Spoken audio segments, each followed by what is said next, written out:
where I thought that I had 65 of one, I did not. So I'm going to start with the roses on the trellis. All right. And I'm going to walk you through the stitch guide. I did already do a video of the different stitches that you would not necessarily know or you might want to see again, and I will send those again.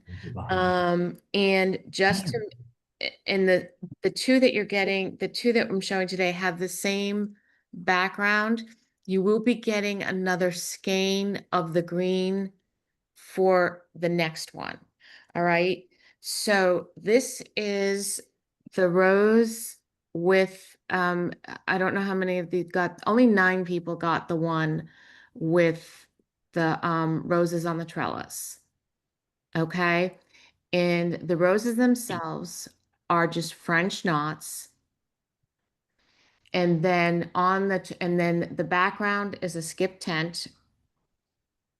And then she did a satin stitch, not going beyond over 2. And even within the satin stitch, and I'll send you a picture of this, she did, because this is the only one I didn't stitch. She like a real trellis, you know how it overlaps and it goes like this and then it, kind of weaves. She did that. So in your picture that I send you in a little while, I will show you how that's done. And then in the leaves, she just did random stitching. So random long stitching, even though it's fairly short. So that one is pretty cut and dry. Any questions on this one? Okay.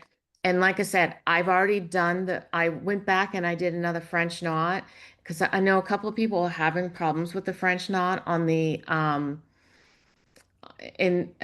a French knot with the ribbon. And one thing to do is to make sure when you're doing a French knot, pull the thread towards you and pull it tight, wrap it, and then put it down into the same hole. Okay, and that will make it a little bit more tighter. Um, and then sometime if you want it a little looser, you add another loop and put it down in the same hole. If you're going to do a running stitch, you've twisted it, do your you weave your needle in and out of the rest of the thread and then put it down in the same hole. And I will go back and what I'll do is I'll do another tutorial of that. So you have that as well. I might even be able to get to that this afternoon. So unfortunately I had to take this appointment when I could take it. So that is this one. All right. And as I said, next month, if you got this one next month, you will get a different one. And I know some people are not doing this one too is an open stitch, and some people do not like to do open stitches because of the detail and where it is. I was trying to think of a closed stitch other than continental or basket weave, and I was having trouble thinking of one that wasn't too busy. And my feeling is that it would just have to be basket weave for the background on this one. Because you have so much going on in between here, and you would end up having to compensate an awful lot um, if you chose to do a closed stitch. And if you do decide to do basket weave in this, as opposed to doing the skip tent, let me know, and I'll make sure that you get an extra skein in here as well, because you might need it. Um, all right, so that is the roses on the trellis. The next one is the foxglove, and this was not my favorite one to do, and this one was a little bit more challenging, and I would make some changes if I would, if I had an extra canvas, I would probably go back and do this over again, because I've learned things since then. But just to walk you through the first part of it before I get to this part in here. Um, once again, we've used the skip tent. So if we've done something, so your green background, your blue background, and your peach backgrounds are all the same. All right. So well, the duo is the same. All right. So this is a skip tent and that same green. And like I said, you'll be getting a set, if you've gotten the roses this time, you will be getting another skein in this. And then I just did basket weave down here with several of the different greens that we had in order to give it just a little, to let the thread do the texture. Um, and then up top, because of the way the foxglove is done, it is all French knots. And there's no running stitch in those French knots. So you know how in a foxglove it's really tight up top and then it becomes almost almost, almost it, almost like a bell, right? And then there's some coming out. There's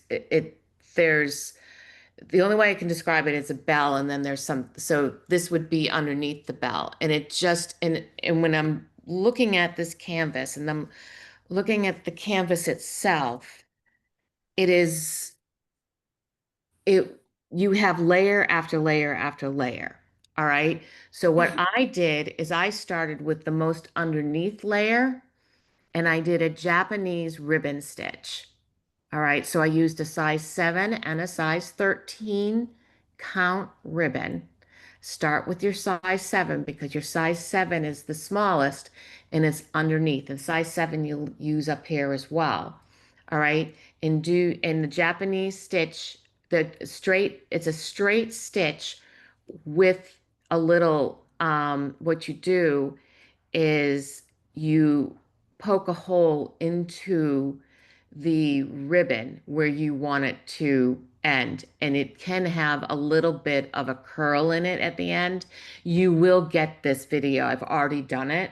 I did it yesterday knowing that this appointment came up. You can fluff it up a little bit. And what I did is I went flat and then I fluffed on top of it. And I kept fluffing on top of it to try to get the look of the foxglove. And this is the one I had most difficult on because, like I said, if I had the opportunity to do this one over again, and I still might rip all of this stuff and do it over again. I might do it over differently because I kept looking at my foxglove outside and saying, this doesn't look like my foxglove. Um, but the easiest way to do it was that Japanese stitch. Start with the one underneath. And I even explain this when I do the video for you.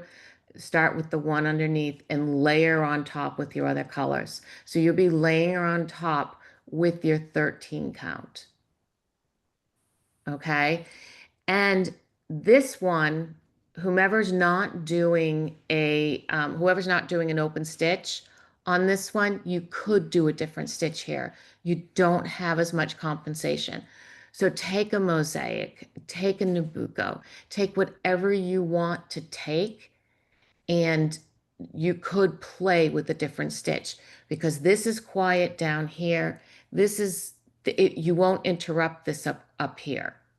All right. So you can do whatever you want to within here without really too much compensation. Don't worry about the little pieces of background inside here because you won't see it once you've filled your ribbon in. Make sense? Okay. So like I said, you'll get these, and if you can tell, I put like this one, if you can see the purple underneath the pink and then the deep pink. And if you look at a foxglove, and I'll take a picture of a real foxglove and I'll send that picture to you as well, because we have one outside. And so you can take a look at it. And I'm going to tell you right now, if you can come up with something better, let me know because I'll follow suit.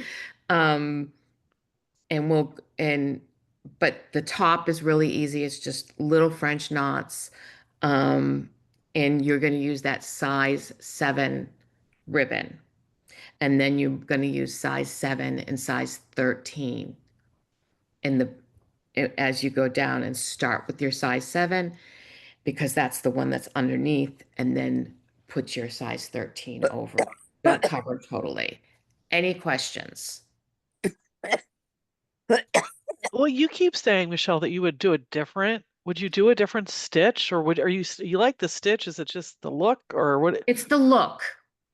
Okay. It's the look. I feel like it's too clunky and and and and I'm being honest with you. I mean, this is it's from a distance, I like it. Up close, I don't like it as much. All right. So, and as I was looking through things and trying to and trying to figure it out, I wouldn't, and I even tried thread painting with it.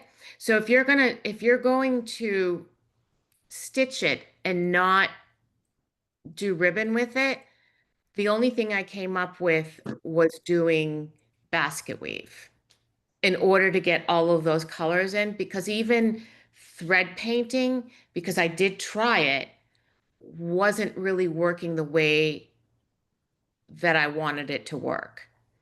And I just felt it was looking clunky. And I tried a couple of different techniques. So I wasn't 100% pleased with it. And um and I think that it's not the stitch and it's not the ribbon, because I did use a size 7 at first for all of it, and some of it it was just fading away. So maybe it might be the fact that it might have been just the way it was painted as well, and maybe making a few more, and maybe taking a few of those spots. And this is an idea too, taking a few of those spots and creating green within those spots. All right.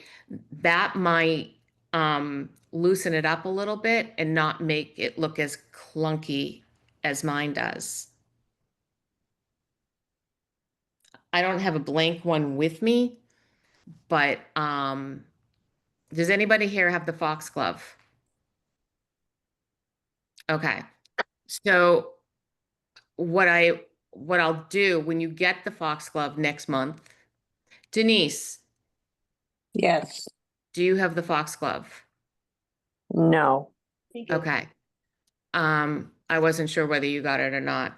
Um, when you get the foxglove next month, I will look at it again, the blank one, because I know I have some in the store, and say, these parts I might make green. Because if you're doing basket weave for those spots, why not make them green? And it will open up that space. And it won't look as clunky. But since all of you here have this, does anybody have questions on this? Mm-mm. I have a quick one. You can ask any question you want. I'm assuming on that one that you would do the background and the trellis first, Yes. and then and save the knots for the last. Is that Yes. correct? Okay. Typically you want to do your ribbon last. And Okay. and you do, because you have something to anchor your ribbon in. And if you can, this is the back of that ribbon. It's not bad. All right. And it's anchored within the other pieces. So it's really not bad. When you have something that has a lot of ribbon, it gets really, really heavy in back, as you've noticed with like the hydrangeas. All right. But so typically you want to do everything else first, unless the thing is totally ribbon. That's really, really hard. You can also do a pin stitch, and I can send you a diagram of what a pin stitch is. Um, but in order to get started, but you don't necessarily have to, because of how you're doing it. So yes, do everything else first, and then go in and do your French knots. And then you can move around a little bit more freely as well, because this was carried over a little bit, but not a lot. You can carry over for they say you don't want to carry over from here to here, but you can carry over from here to here. Okay. Any other questions? Michelle, I have a question about the hydrangeas. Mm-hmm. Since the ribbon comes all the way to the edge, if we want it as a stand-up, should we put an extra row of stitching underneath? You shouldn't need one. Okay. Not these days. From my understanding. And honestly, if you're sending it in and she tells me you need one, I'll do a quick whip stitch. Thank you. Okay. So, but you should, my understanding is you don't need one. Thank you. So, at least that's what I've been told. Any other questions? Amy, you had one. No. No, I asked, I was mine, what would you do different? Because you kept, but you helped when you said you'd maybe bring some green in. So, Yeah, I think I would bring some green in. And I think that's, even though it's something that I've led, it's funny because we're human too. And we learn, and sometimes we learn things as we're going along. And that just hit me this morning. It didn't hit me this morning that I would do it differently, or I wasn't 100% keen on this one. And but at the same time, I didn't, until I was talking it through, I didn't know what I would do differently. And and and now that I see it, yeah, add some more green in it. Why not bring that green up a little bit further? You can also, this doesn't have to be basket weave. We did a vertical brick for, it could be a vertical brick. And if you do a vertical brick, you can very easily add some green in there. Very easily. And we'll discuss these. I mean, these two obviously will be discussed next month because you're going to get this one next month, and the other 9 people are going to get this one next month. And then hopefully, my understanding is and it's really funny because when I chose this one to go out, I really thought that I had all of them. And then I'm counting, I'm like, wait. So the last 2 to go out, everybody will be on the same page for the last 2. But that being said, yeah, I mean, and we can go over that, and maybe I can even, I'm going to take one and I can't do it, but I can at least take a picture of it and diagram it and play with it in order to help you guys out.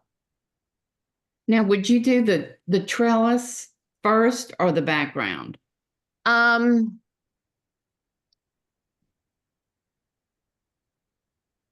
might do the trellis first.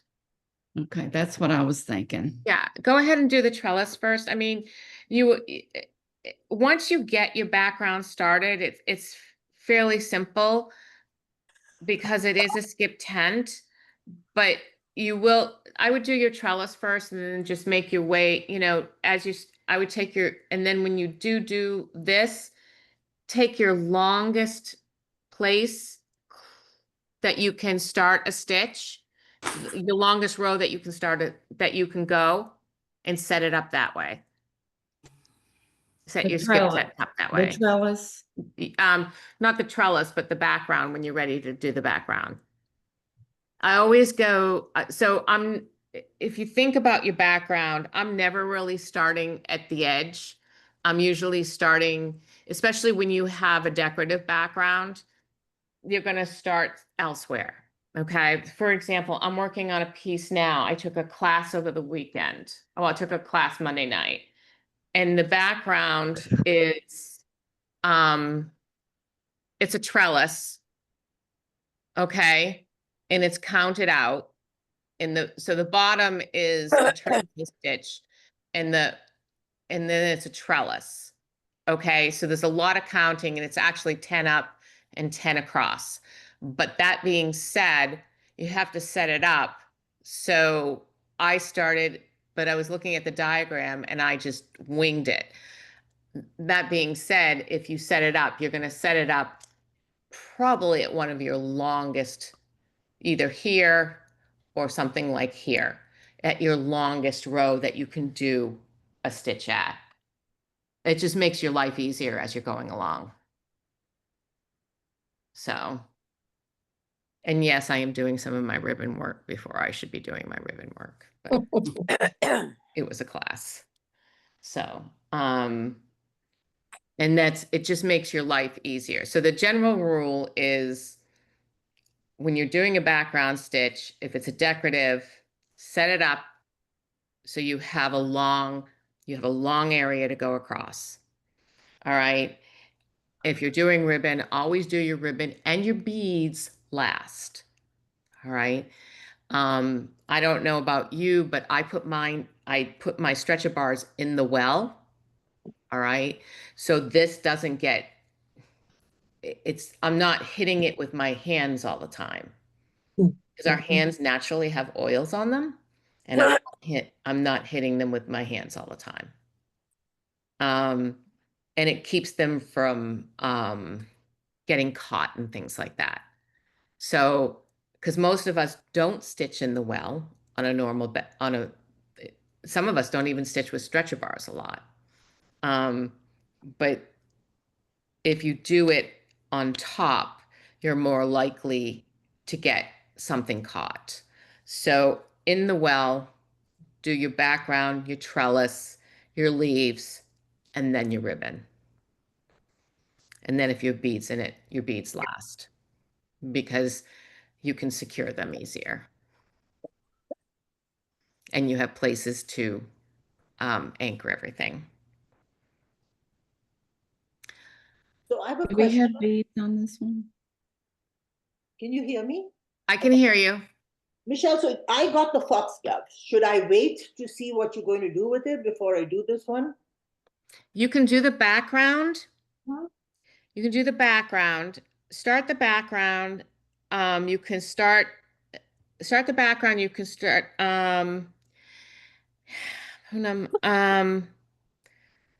if I don't get in there, if I don't get into the store today, depending on what happens with our poor cat, I'll get there definitely tomorrow and I'll take a look at it and I'll send it over to you so I don't keep you waiting. Okay. Do you know what I mean?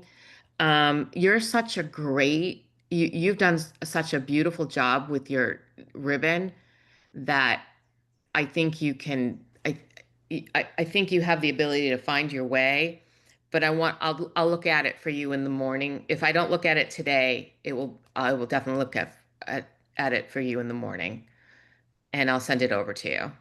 Michelle, what do you think about doing the bottom portion, the big petals in this vertical brick, and then doing French knots on the top with the ribbon? That'd be beautiful. That'd be good. That absolutely. Why not play with that? Because you have both ribbon and you have both you I think that would be beautiful. And I think that would give you more space and it won't look as clumpy. Right. And you can change the direction of that brick. So depending on which way you want your petals to go, you can actually go, that's actually a great idea. You can actually go diagonal, vertical, or horizontal. I'm not that clever, but I can try it. Well, what it will do is, so I'm a big believer when you're doing flowers and you're using thread, that there shouldn't be, and you say you have a huge flower, like it's not here, it's at the store, but I did a magnolia, all right, from Lee Designs, and it's not the whole magnolia. But what I did was I picked three stitches. All right, a souffle stitch, the basket weave and mosaic. And I changed the direction of the stitch. And what that did is it made the it made it flow. all right, it created movement within the flower. And that's what, and when you, so when you change the direction of the stitch, what you're doing is you're creating movement within the flower. Right. All right, so that's why I say if you, and I think the brick is, I'm gonna steal that. Where's my pen? Is a great solution. Because you really can't do anything bigger than a brick. Um, And when you're saying brick, you're saying 3, right? A brick is always 3 rows, coming in out of one and then skipping one and going down. yeah, yeah, 3, yeah.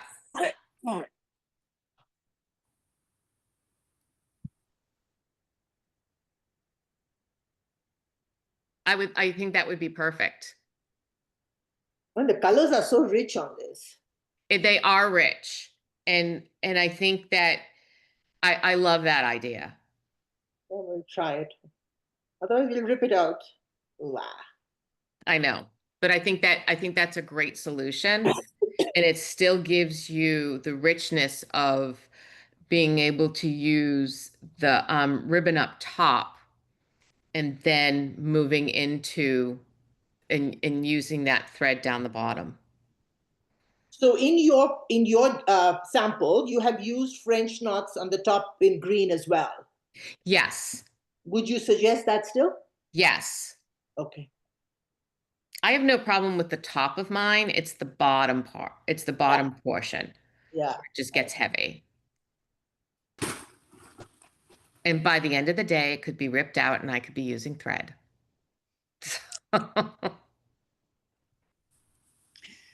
Maybe not. Any other questions?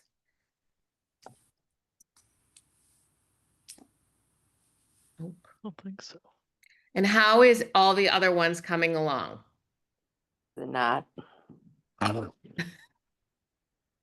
It's okay. Have you got your fabric from Liberties yet? Nope, it's still in the UK. Why? It got held up because of DHL wouldn't ship anything over $800, and my package was well over $800. So my understanding is supposed to ship this week, and I had like not only Liberties of London fabric in there, I also had stuff from RSN in there. I had a dress that was being returned in there. I had some pair of shoes in there that I brought over. My, earbuds, things that I wasn't using, things like stretcher bars, tacks. I had two canvases, a gold work piece from RSN, pair of scissors. I'm sure there are things in there that I don't even know that I had. It was like when you're finished with a conference and you throw everything in a box to come home. Yeah. That's what it was. And so it's just taken a while to get through I you know, understand all the crap. that, though, because you're back from England for a while now. I've been back since April 8th. It's gonna be Christmas. It's No, gonna no. be Christmas for me when I get it back. I'm gonna be like, oh wow, did I buy? I'm not even sure it is what it is. So I have a question for you since I'll be in England in a couple of weeks. Do you suggest the wildflower fabric that you had mentioned in your last call as the background for all of these in bloom? Or should I try to match different ones? I used two different ones, and I bought two different types of fabric. So I mean, you can use the same one because both would work with both. Both would work with all 6, but I just chose, and I may end up only using one. I got And this video that I was trying to. But It won't be but long. who knows? Kind of an idiot. I may end up using just one. I don't know. But if you find something that speaks to you, go for it. I mean, That's great. that's really how it comes down, is it has to speak to you. Yeah. And everything you do, and I'm a true believer that no matter what you do, your project has to speak to you. Otherwise, it goes into a drawer Mhm. and it doesn't get done. Right. All right, because I can't tell you, I know all of you have something in a drawer. Only something? Might be more Only, than well, one. okay. I will tell you that my stash is very small right now. But then Store. I know. Okay, my at-home stash is very small. It's 6 pieces. Oh, Mm. goodness. How big are Mhm. those 6 pieces? It's 6 pieces. Big? 3 are, well, one is See? a rug, Yeah. Mm. okay? Oh, And I don't know how I ended up with it. I do know how. I went in looking for the 16 by 16 and ended up with the 4 by 6. Okay. you good. And it started. And then I have one that's 3/4 of the way finished, and it's about this big. And then I have 2 others are about the same size. And then this is number 5. I haven't even opened. That just came in the mail. And number 6 is this one here. Oh, no, 7, because I have a piece that I'm working on for the store. So 7. And this one just came in the mail yesterday. No pressure. Mm-mm. Mm-mm.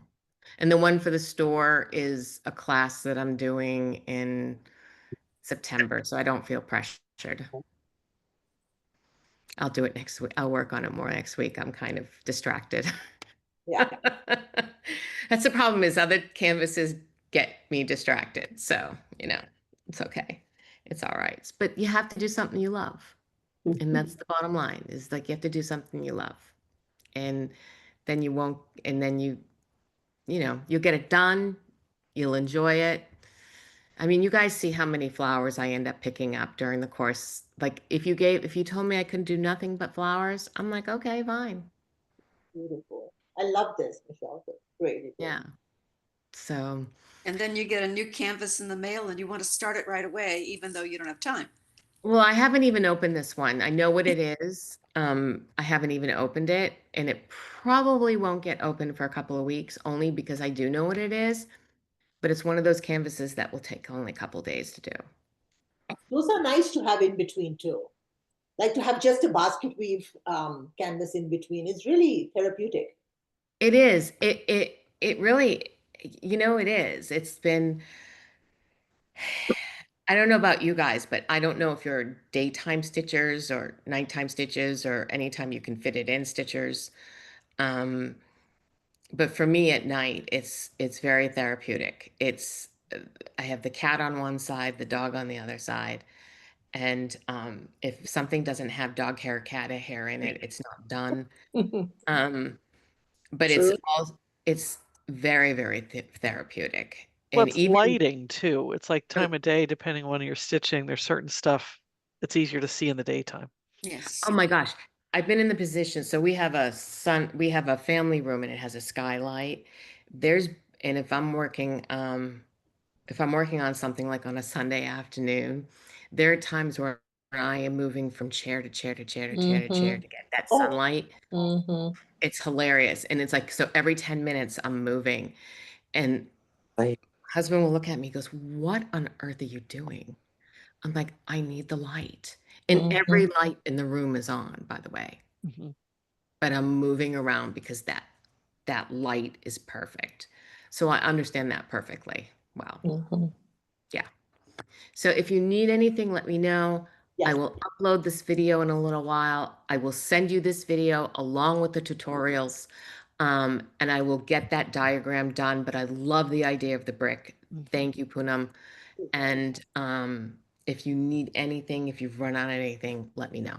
Please send us a picture of your foxglove too. We don't I have will. one in Denver. I will. Okay. I Thank will. Thank you. Have a great day, everybody. Thank you. You too. Good luck today. Thank you. Bye. Bye. Mm.